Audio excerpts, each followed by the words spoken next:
world that constantly demands more, she offers a refreshingly different path to success. She's a keynote speaker, an Inman contributor, and a certified trauma-informed coach whose work is centered on a simple, powerful idea. Achieving your goals at any level does not have to come at the cost of your authentic self. The results are transformative, with leaders she coaches hitting their business goals while improving their overall quality of life. Today's talk, which is Taming Your Brain to Take Bold Action, walks high achievers through how to understand their brain and unlock their true potential. Please welcome Andy Blackwell. All right, thank you everybody. Thank you for that warm welcome, and thank you so much for John for the presentation before. That was amazing. I'm happy to be a part of the content that you guys are getting today. So let's see here. I have note cards because I will be geeking out a little bit on the brain with everybody. So I'm going to be standing over here. So taming your brain to take bold action. Your brain, it's really incredible. But I think most of you didn't come here for a biology lesson, right? Came here because there's bold and amazing things that you want to do in your life. So keeping it short, your brain stores 2.5 petabytes of information. Breaking that down, that's the equivalent of 20,000 iPhones that are stored in your head at any given time. And it processes visual information 13 milliseconds, so faster than the blink of an eye. And all this in a format that's highly adaptable. That said, our brain's kind of under siege lately. There's a lot of things coming at us at any given time. So in 2012, so 13 years ago, the International Journal of Communication said there's 74 gigabytes of information coming at your brain every day. That's the equivalent of what a highly educated person 500 years ago would process over a lifetime. So to put that into context, every day you're expected to process what Da Vinci covered in his entire lifetime. That 74 gigabytes is the equivalent of 16 movies. So if you were going to just not sleep, you still wouldn't have enough time to process everything that's coming at you. With that in mind, everybody has different learning styles. We have visual, we have auditory, and there is worksheets on your tables along with sensory stickers for you to be able to follow along. Because we know that if you write along, you're going to remember what we're talking about today. So, picture this. You're about to make a phone call, and it's the call for the deal that you've been putting together. Your heart's pounding, your palms are sweating, you got this, and all of a sudden your brain kicks in and goes, no, you don't got this. Abort mission, we're not moving forward. I don't think I'm the only one who's been there in this room, right? So what if I told you that voice isn't a sign of weakness, it's not a character flaw. What it is your bodyguard of your brain. It's a little paranoid, a little overzealous, and it's just trying to keep you in a position of safety. What if I told you that your brain's job is not to make you happy or successful? Your brain has one job. It's to keep you safe, to keep you alive. And granted, when we're walking through a crosswalk and a car's coming towards you, we're really grateful for that part of your brain. But when it's keeping you from doing the exceptional things you want to do, it's maybe not what we're excited to be dealing with. So for the next few minutes, we're going to explore how to work with this bodyguard, how to deal with the outdated wiring, the false narratives, and to move from a state of constant threat to regulated power. We're going to go over 3 steps on how to do them, and I know that they work because I was regulating the heck out of myself before I came to talk to you guys today. So your brain has a pretty willy-nilly safety system.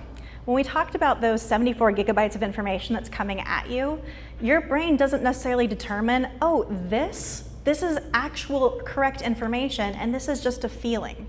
It processes it all in the same way. So deep inside your head is something called the amygdala. Okay, a little bit of extra geeking, I apologize. Think of it as the bodyguard's frantic pager that's going off. Maybe I shouldn't use pager, that might be dating myself. Think about it as the iPhone alarm that your kid forgot to turn off, and it's just going and going and going and going, and you can't seem to get it to stop. So all it knows is that there's a threat. It doesn't know what the threat is, and it can't determine between a saber-toothed tiger or a tough negotiation, or swimming with sharks or a call from your mom. Everything is the same. There's something urgent, something that needs to happen, and I have to take care of you. So what it does is that pager goes off, and your amygdala hijacks your prefrontal cortex. Your prefrontal cortex is where a lot of your executive function and your rational decision making happens. And so the bodyguard goes, oh my God, the CEO is under attack. And it takes it, it ties it up, it throws it into a closet. And you're no longer a functional human being, you're essentially a caged animal. So how do we move the brain into a better spot? So what we're going to talk about now is what that hijack triggers. Who here has heard of fight or flight? Who here knows that there's more than fight or flight? I love that. So exciting. So there's fight, flight, freeze, and fawn. Now, I'm going to get a little bit interactive on this. How might fight show up in your business? Does anybody want to shout out on something? My wife asked me to do the dishes while working from home. Well, that's starting a fight. That's a little different. So fight is an aggressive response. So let's say you're in a negotiation and something tough comes up and you move into that fight response. All of a sudden you're like, what is wrong with you? Why are you acting like that? It's an immediate aggressive response. What about flight? Has anybody else had something that they know that they need to do that's vitally important, but all of a sudden the most important thing in your world is reorganizing your desk or folding the laundry? That's a form of flight. It's your brain going, I don't want to deal with this. I'm going to make this important so that then I'm going to move forward with that. Freeze. Now, oftentimes we think of freeze as like the deer in the headlights, but in the business world, it can really manifest as analysis paralysis. When you're sitting there and you're like, okay, and different personality types are prone more to different types of these. But somebody who feels that they have to have every single bit of information before they can move forward, they start moving like this. They're going to get there eventually, but it's going to take a really long time because they're frozen. And then fawn. So I always said in real estate, the number one rule is don't ask, don't get. But when somebody goes into fawn, they start giving away everything and nobody's ever even asked them. Fawn, like a deer fawn. Yeah, like F-A-W-N, yeah. F-A-W-N is what we usually go with, yeah. So it's that fawning thing of, I just need to make sure that everybody is okay. So it's extensive people pleasing. So let's say that you start playing a story in your head. And that story is, I have to do this thing that makes me very uncomfortable. And I just know that they're going to react badly to it. How often does that happen too when we're in the middle of a negotiation and the person across the other side goes, oh, my seller's never going to agree to that? Have you asked them? So, but they've already got the story in their head and they're going to be mad and okay. And then what I hear happen is people go, you know what, they're going to have to do this repair that they don't want to do. I'll just throw in part of my commission. Nobody asked for it. Nobody asked. So that's that fawn. So here's the thing. Fight, flight, freeze, fawn. This is not a character flaw. This is not a personal weakness. This is biology. It's just part of who we are as humans. So then what do you do in this situation? Your bodyguard, in this case, it's your amygdala. You can't fire part of your brain, right? You need to give it a new job description. Rewrite the contract and take it into a completely different, different direction. So the goal isn't to eliminate fear. We can't eliminate fear, but we can train our brains how to act despite being afraid. So the first thing we do is regulation, and that's step 1 in our 3-step framework. So we regulate, we reframe, and then we respond. So first you have to signal to the bodyguard that everything is okay and that you're safe. And so what we do, the most common way we do that is something called box breathing. And does anybody know what box breathing is? Love that.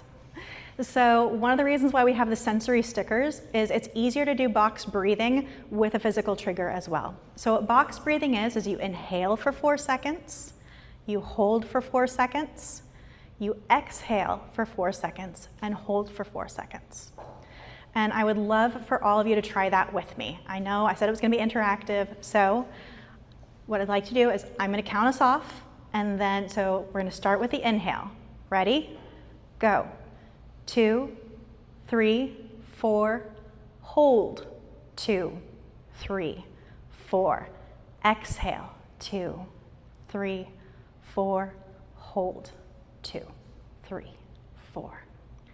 What that is a trigger to your body to tell you that it's safe, that everything is okay. You're telling the bodyguard that there is nothing wrong here, that it's just a normal part of life. So who here has heard the expression that growth only happens outside of your comfort zone? Yeah. The thing is, that assumes that there's a comfort zone.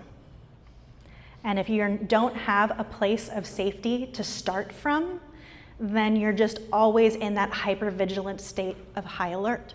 So what this is helping you do is to move into that regulated state so that you can be in a place where you can grow and do amazing things. So once you've regulated and told your brain, okay, we're good here, now is self-talk. And I'll tell you, when affirmations were the big thing, I was the first person to go, ugh. Now that might have been the product of being a 90s teenager where my self-talk was probably a little more deprecating than was healthy. But essentially what you're doing is you're saying, okay, we've done the breathing, now let's bring the CEO back online. Thanks, brain, for the adrenaline. Thank you for the near heart attack. I appreciate you trying to keep me alive. But there is no tiger. This is just a tough negotiation. And now we need to figure out the next steps.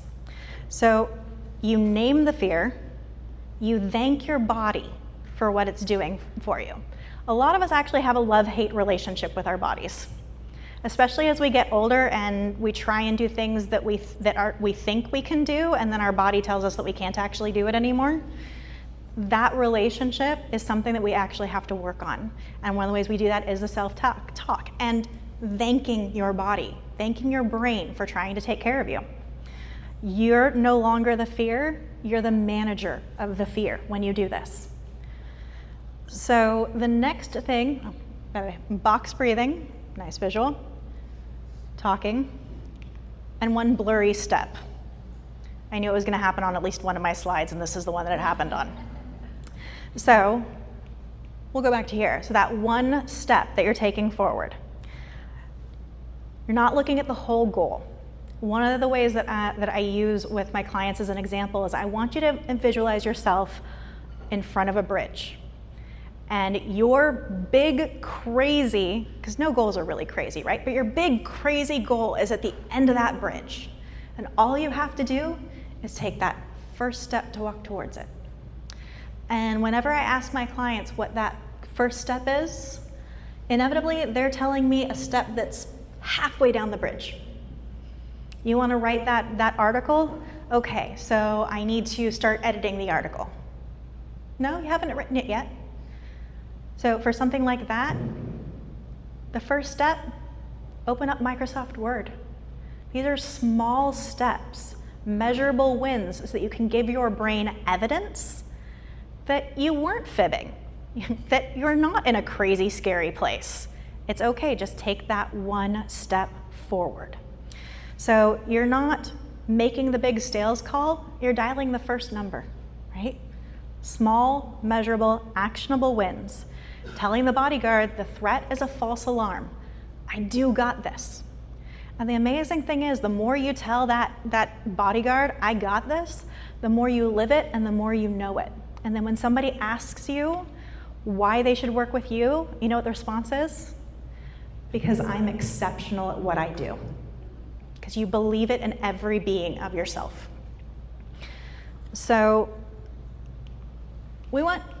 does anybody have a dream car that they can call out? I'd take one of those. You want a Porsche? Anything else out there? So I'm a car person. And when I was a kid, my dream car was a one-of-a-kind Shelby Cobra prototype that's in Florida. It's a multi-million-dollar car. It's the last one that Carroll Shelby worked on with his own hands. And then I realized that I was probably more of a drive-through things person than a drive-around things. So then I just wanted a Jeep Wrangler that could go over anything. But I want you to think about that dream car that you have in your head. That's your business. That's your dream business. So I want you to think about what's possible when you're not constantly in a state of survival instinct. How much bigger would your business and your life be if you were able to come from a regulated place? And if you're calm and confident, the difference that makes. Would you take this amazing car and hand it over to a caveman and say, go wild? No. But when you choose to live in that fight or flight response, and granted, there are some times where we are in that fight, flight, freeze, fawn response. But when you get new tools and you know to take action to move forward, then you're taking control of the wheel. So your brain is not broken. That's what we hold in trauma-informed coaching. Your brain is not broken. You are not broken. Your business is not broken. You are doing the best every day with the skills and tools that you have at your disposal, and you have everything you need within you to be successful. This is just taking the wheel of some new tools. So thank you very much for listening. I have a call to action for you guys, because I'm guessing that you're here because there's something in your life that you would really love to do. I know a few of you and some of your big goals that I think are amazing and wonderful. And so think about a task related to your goal that you've been avoiding, and then tomorrow, take one step. Regulate, respond, regulate, reframe, respond. 3 simple steps. On the back of the worksheets is a QR code with my contact information. If you would like, I have additional worksheets that help you step across the bridge, along with 4 other ways to regulate and how to do a body scan, which is a way to identify where the anxiety is in your body so that you can move forward in a more regulated way. So thank you.